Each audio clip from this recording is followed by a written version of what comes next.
Vejo que alguns dos meus antigos amigos estão aqui e estou contente de vê-los.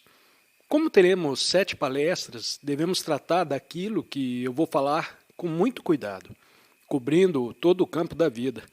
Desse modo, por favor, tenham paciência os que já ouviram antes o conferencista, pois a repetição tem um certo valor. O preconceito tem algo em comum com os ideais, crenças e fés.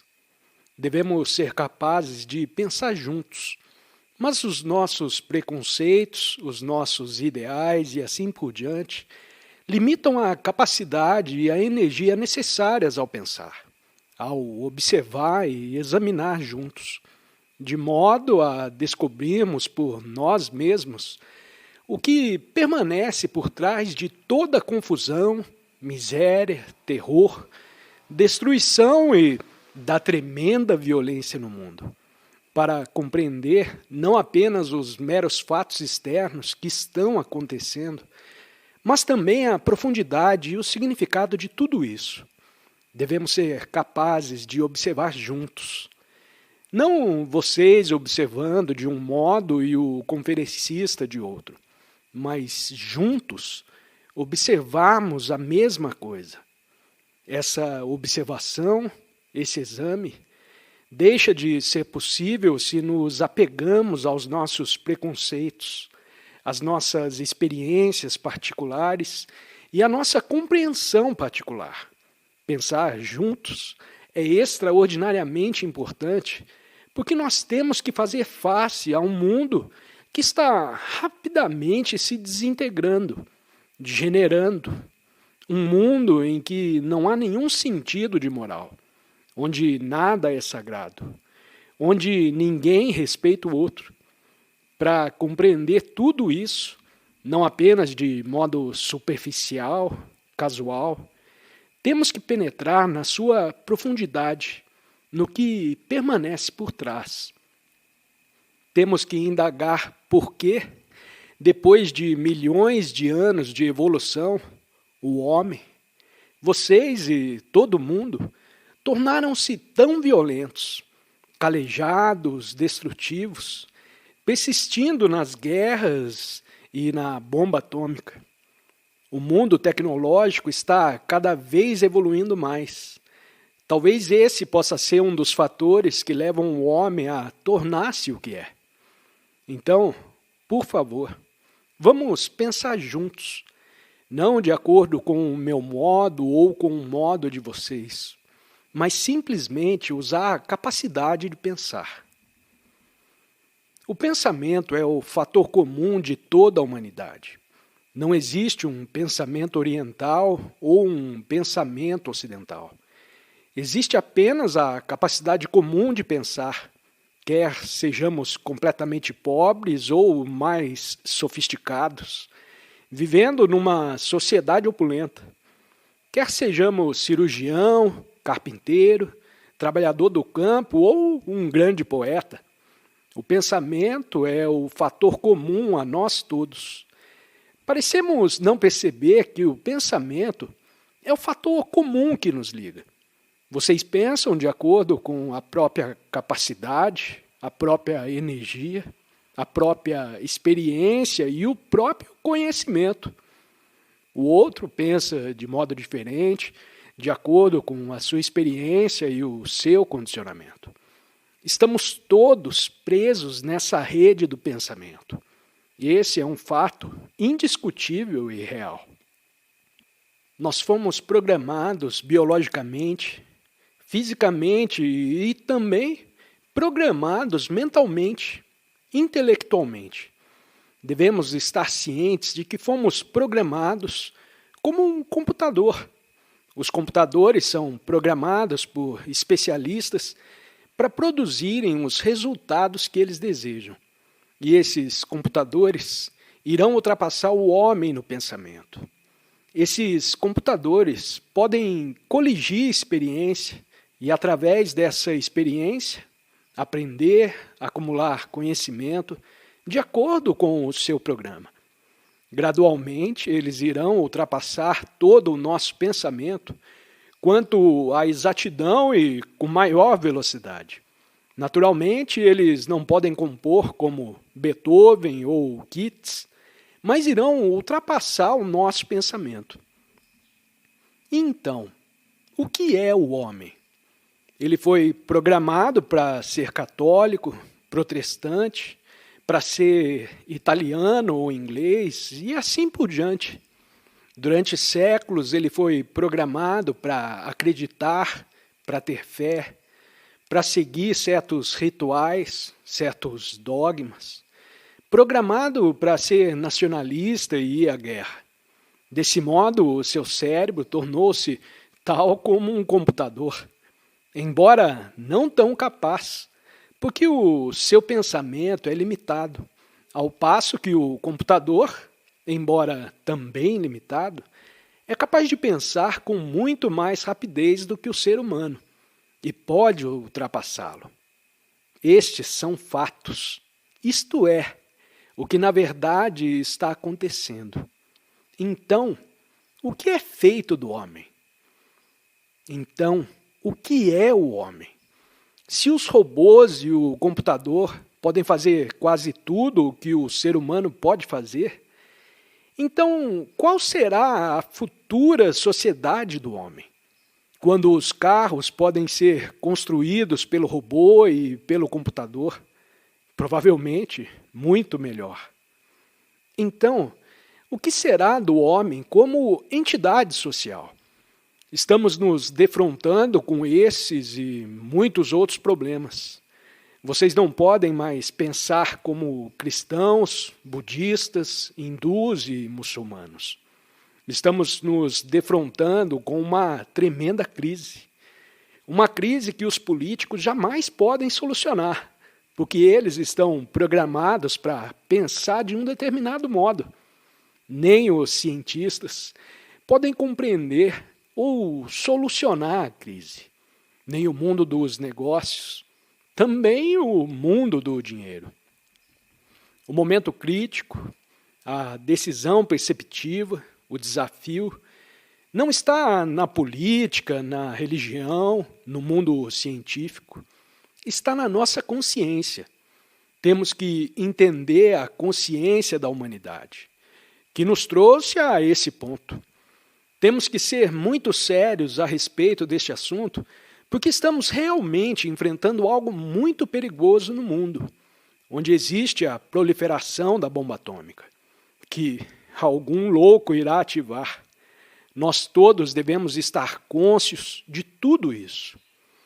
Temos que ser muito sérios, nem levíamos, nem negligentes, mas interessados em entender esse comportamento e o modo pelo qual o pensamento humano nos levou, a todos nós, a esse ponto. Devemos ser capazes de penetrar com muito cuidado, hesitantemente, com profunda observação, para entender juntos o que está acontecendo, tanto exteriormente quanto interiormente. A atividade psicológica interior sempre sobrepuja a exterior. Por mais regulamentos, sanções, decisões que vocês possam ter exteriormente. São todos despedaçados pelos nossos desejos psicológicos, medos e ansiedades, pela ânsia de segurança. A menos que entendamos que, seja qual for o aspecto exterior da ordem que tenhamos, a desordem interior sempre sobrepuja a que está externamente conformada, disciplinada e regularizada. Pode haver instituições cuidadosamente construídas, políticas, religiosas, econômicas, mas seja qual for a sua construção, ao menos que a nossa consciência interior esteja em completa ordem, a desordem interior sempre sobrepujará a exterior. Temos visto isso historicamente, está acontecendo agora, de frente dos nossos olhos, e esse é um fato. O momento decisivo está na nossa consciência. A nossa consciência é um caso muito complicado. Já se escreveram muitos volumes a seu respeito, tanto no Oriente quanto no Ocidente. Não estamos cônscios da nossa própria consciência. Para examinar essa consciência em toda a sua complexidade, temos que ser livres para olhar, para estarmos cônscios do seu movimento, sem nenhuma escolha. Não é que o conferencista esteja dirigindo vocês para olharem ou ouvirem todo o movimento interior da consciência de um determinado modo. A consciência é comum a toda a humanidade. No mundo, todo homem sofre, tanto interna quanto externamente. A ansiedade, incerteza, todo o desespero da solidão. A insegurança, ciúme, ganância, inveja e sofrimento. A consciência humana é um todo. Não é a sua ou a minha consciência. Isso é lógico, sensato e racional. Para onde quer que vocês vão, em qualquer clima que vivam, sejam opulentos ou degradantemente pobres, quer acreditem em um Deus ou em alguma outra entidade, a crença e a fé são comuns a toda a humanidade. As imagens e os símbolos podem ser totalmente diferentes em vários lugares, mas eles provêm de algo comum a toda a humanidade. Essa não é apenas uma afirmação verbal. Se vocês a tomarem como uma afirmação verbal, como uma ideia, um conceito, então vocês não verão a sua profunda significação. A significação é a de que a sua consciência é a consciência de toda a humanidade, porque vocês sofrem, são ansiosos, solitários, inseguros, confusos, exatamente como os outros, embora eles vivam a 10 mil milhas de distância. A percepção disso, o sentimento no mais íntimo é totalmente diferente da mera aceitação verbal. Quando vocês compreendem que são o resto da humanidade, isso traz uma tremenda energia. Vocês atravessam a estreita trilha da individualidade, o estreito círculo do eu e você, do nós e eles. Estamos examinando juntos essa consciência bastante complexa do homem. Não do homem europeu, do homem asiático ou do homem do Oriente Médio, mas esse movimento extraordinário no tempo que tem se perpetuado na consciência por milhões de anos. Por favor, não aceitem o que o conferencista está dizendo. Se assim o fizerem, isso não terá valor algum. Se vocês não começarem a duvidar, a questionar, sendo céticos para indagar, se vocês se prenderem à sua própria crença particular, à fé, experiência ou ao conhecimento acumulado, então vocês reduzirão tudo a uma espécie de coisa insignificante, com muito pouco sentido. Se assim o fizerem, não estarão fazendo face ao tremendo problema com que o homem se depara. Temos que perceber o que é a nossa verdadeira consciência. O pensamento e tudo o que o pensamento formou faz parte da nossa consciência. A cultura em que vivemos, os valores estéticos, as pressões econômicas, a herança nacional. Se você é um cirurgião ou um carpinteiro, se especializou numa determinada profissão, essa consciência grupal faz parte de sua consciência. Se você viveu num determinado país com a sua tradição e cultura religiosa particulares, essa consciência particular de grupo tornou-se parte da consciência de vocês. E estes são fatos. Se você é um carpinteiro, tem que ter algumas habilidades, entender a natureza da madeira, e as ferramentas da profissão. Então você, gradualmente, pertence ao grupo que cultivou essas habilidades especiais e que tem a sua própria consciência. Do mesmo modo, o cientista, o arqueólogo, assim como os animais, têm a sua própria consciência particular de grupo. Se você é uma dona de casa, tem a sua própria consciência particular de grupo, como todas as demais donas de casa. A permissividade espalhou-se pelo mundo todo e ela começou no extremo ocidente e espalhou-se pelo resto do mundo. Esse é um movimento de consciência grupal. Vejam o significado disso. Tratem disso sozinhos. Vejam o que está implicado nisso. A nossa consciência inclui, na consciência mais profunda, os nossos medos. O homem tem vivido com medo geração após geração. Tem vivido com o prazer, com a inveja, com toda a agonia da solidão, da depressão e da confusão, e com o grande pesar, com o que ele chama de amor e com o perpétuo medo da morte. Tudo isso é a sua consciência, que é comum a toda a humanidade. Percebam o que isso significa. Isso significa que você não é mais um indivíduo.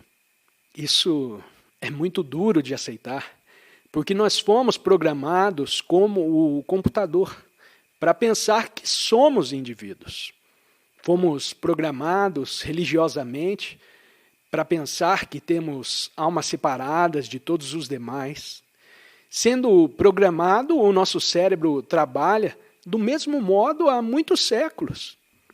Se entendemos a natureza da nossa consciência, então o esforço particular do eu, que sofre, torna-se uma coisa global e então se realizará uma atividade totalmente diferente.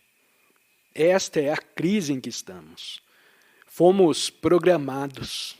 Sendo programados, podemos aprender. De vez em quando, ter uma compreensão repentina, e o nosso cérebro se repete reiteradamente. Vejam só o verdadeiro fato. Somos cristãos, budistas ou hinduístas. Um é contra o comunismo, o outro é comunista ou democrata. Nos repetimos e nos repetimos. E desse estado de repetição, há uma ruptura ocasional.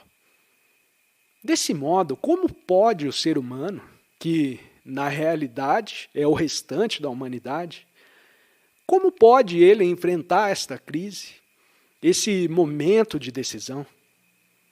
Como você, como ser humano que evoluiu milênios e milênios, pensando como um indivíduo, que na verdade é uma ilusão, enfrentará um momento de decisão, vendo o que é na realidade e, nessa própria percepção, mudar totalmente para uma outra direção.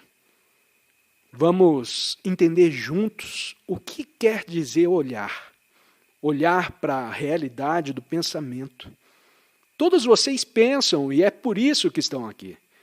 Todos vocês pensam e o pensamento se expressa por palavras ou por meio de um gesto, de um olhar, de algum movimento corporal. Sendo as palavras comuns a cada um de nós entendemos através dessas palavras o significado do que está sendo dito. No entanto, o pensamento é comum a toda a humanidade. É uma coisa muito extraordinária quando a descobrimos. Pois então vemos que o pensamento não é o nosso pensamento. É pensamento. Temos que aprender a ver as coisas como elas são na realidade. Não como vocês são programados para olhar. Vejam a diferença. Podemos nos libertar de sermos programados e olhar? Se você olha como um cristão, democrata, comunista, socialista, católico ou protestante, que são todos vários preconceitos, então você não será capaz de entender a enormidade do perigo, a crise que estamos enfrentando. Se vocês pertencem a um determinado grupo, seguem um determinado guru, ou estão entregues a uma determinada forma de ação, então, porque foram programados, serão incapazes de olhar para as coisas como elas são na realidade. Somente se vocês não pertencerem a nenhuma organização, a nenhum grupo, a nenhuma religião ou nacionalidade em particular, é que poderão realmente observar. Se vocês acumularam um grande conhecimento dos livros e da experiência, as suas mentes já foram preenchidas. Os seus cérebros estão repletos de experiência, das suas tendências particulares e assim por diante. Tudo o que lhes vai impedir de olhar. Podemos nos libertar de tudo isso para olhar o que na realidade está acontecendo no mundo? Olhar para o terror e as terríveis divisões religiosas, sectárias, um guru se opondo a outro guru estúpido, a vaidade que há por trás de tudo isso é estarrecedor. Você pode olhar para si mesmo, não como um ser humano separado, mas como um ser humano que é, na realidade, toda a humanidade restante. Ter esse sentimento significa que você tem um grande amor pelos seres humanos. Quando vocês forem capazes de ver claramente, sem nenhuma distorção, então vocês começarão a indagar a natureza da consciência, inclusive das camadas mais profundas da consciência. Vocês têm que indagar todo o movimento do pensamento, porque o pensamento é o responsável por todo o conteúdo da consciência, tanto das camadas profundas quanto das superficiais. Se vocês não possuíssem nenhum pensamento, não haveria nenhum medo, nenhum sentido de prazer, nenhum tempo. O pensamento é o responsável. O pensamento é o responsável pela beleza de uma grande catedral, mas o pensamento também é o responsável por todo o contrassenso que acontece dentro da catedral.